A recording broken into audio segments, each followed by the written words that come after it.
السلام علیکم، آپ دیکھ رہے ہیں گیلانی فورم یوٹیوب چینل۔ میں ہوں آپ کا میزبان شبیر گیلانی۔ آج ایک نئی ویڈیو کے ساتھ آپ کی خدمت میں حاضر ہوں۔ قبل اس کے کہ ہم اپنے موضوع کی طرف چلیں، آپ سے گزارش ہے کہ اگر ابھی تک آپ نے ہمارا یوٹیوب چینل سبسکرائب نہیں کیا تو اسے سبسکرائب کر لیں تاکہ ہر نئی آنے والی ویڈیو آپ کو مل سکے، اور ساتھ ہی بیل آئیکن کا بٹن دبائیے تاکہ ہماری ہر ویڈیو کا نوٹیفیکیشن آپ کو مل سکے۔ آج کی اس ویڈیو میں ہم آزاد کشمیر کے دور دراز علاقوں میں جو شادی کی تقریبات ہوتی ہیں وہ کیسے منائی جاتی ہیں، ان کی تفصیلات سے آپ کو آگاہ کریں گے۔ سامعین، یوں تو وقت کے ساتھ ساتھ ہر چیز بدل گئی۔ جوں جوں انسان نے ترقی کی، پیسہ دولت آنا شروع ہوا، بے شمار پرانی رسومات کا بھی خاتمہ ہونا شروع ہو گیا۔ لیکن آج ہم جس رسم کی بات کریں گے وہ ہے شادی۔ نکاح کیونکہ سنت رسول ہے، جب دو میاں بیوی نکاح کے بندھن میں بندھ جاتے ہیں تو ایک نئے خاندان کی بنیاد رکھ دی جاتی ہے۔ شادی خواہ گاؤں میں ہو یا شہر میں، کسی امیر کی ہو یا غریب کی، ایک خاص اہتمام سے منعقد کی جاتی ہے۔ آج ہم آزاد کشمیر کے دور دراز دیہاتی علاقوں کا ذکر کریں گے کہ ان علاقوں میں شادیاں کیسے منعقد کی جاتی ہیں۔ شہروں کی نسبت گاؤں میں شادیاں یکسر مختلف انداز میں انعقاد پذیر ہوتی ہیں۔ یہاں پر شادیوں کا اہتمام ایک خاص انداز سے سب گاؤں والے اور رشتہ دار مل کر کرتے ہیں۔ دلہن کی نسبت دولہے کے گھر میں زیادہ اہتمام کیا جاتا ہے۔ تقریباً ایک ماہ پہلے انتظامات شروع کر دیے جاتے ہیں۔ دور دراز کے رشتہ دار تعلق داروں کو اطلاع دے دی جاتی ہے، جو رفتہ رفتہ آنا شروع کر دیتے ہیں۔ گاؤں میں ایک پاجی سسٹم بھی ہے، جس کے تحت لوگ شادی یا کسی بھی قسم کی خوشی غمی میں ایک دوسرے کے ساتھ بڑھ چڑھ کر تعاون کرتے ہیں۔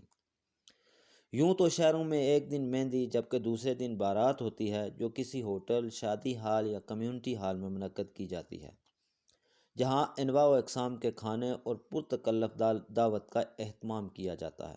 جبکہ اس کے برعکس گاؤں میں ہر قسم کے انتظامات گھروں پر کیے جاتے ہیں۔ جو ہی دولہا اور دلہن کے لوائقین شادی کی تاریخ مقرر کرتے ہیں تو ساتھ ہی انتظامات کا آغاز بھی کر دیتے ہیں۔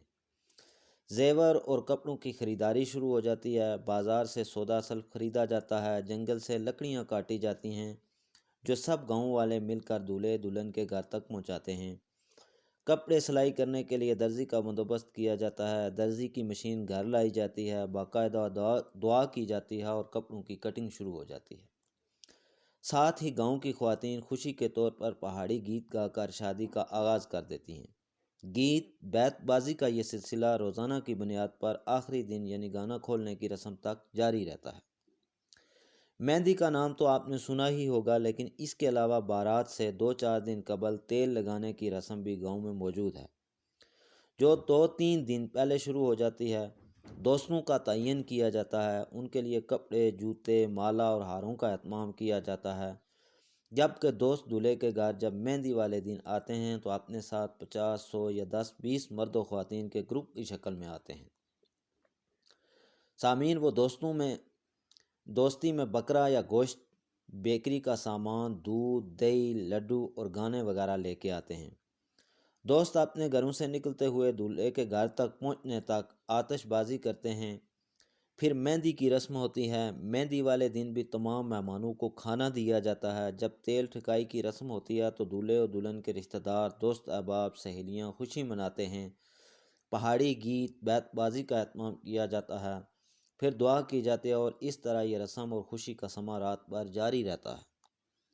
صبح پھر سب گاؤں والے اکٹھے ہوتے ہیں، جسے بارات اکٹھا ہونا کہتے ہیں۔ چائے، کلچے اور بسکٹ پیش کیے جاتے ہیں، دولہے کو تیار کیا جاتا ہے، دعا کر کے دولہے کو گھر سے رخصت کیا جاتا ہے۔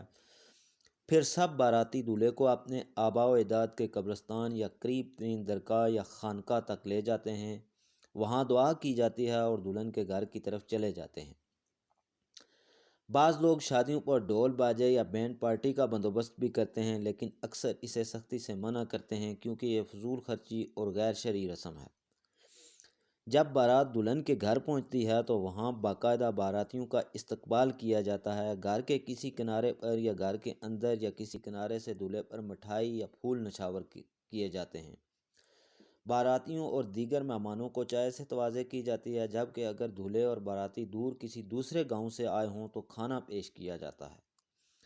نکاح کی رسم منعقد ہوتی ہے۔ اسٹامپ پر ایک تحریر لکھی جاتی ہے جو دولہے کی طرف سے دی جاتی ہے کہ دولہا دلہن کی ہر طرح سے خیال رکھنے کا پابند ہوگا۔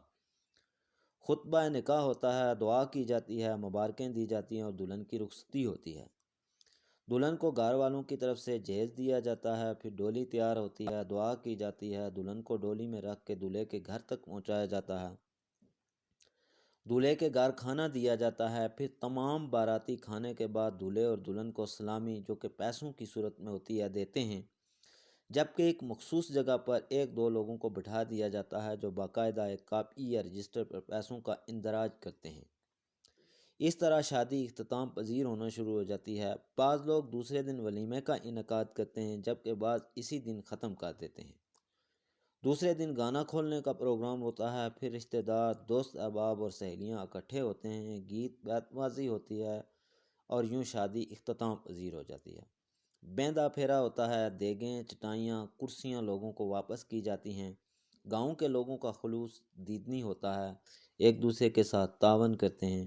یہ تھی گاؤں کی شادی کی رسم کیسے منائی جاتی ہے، اس کا حوالہ آپ کو پیش کیا گیا۔ یقیناً آپ کو ہماری یہ ویڈیو پسند آئی ہوگی۔ اگر یہ پسند آئی ہو تو اسے دوسروں کے ساتھ شیئر بھی کیجیے گا۔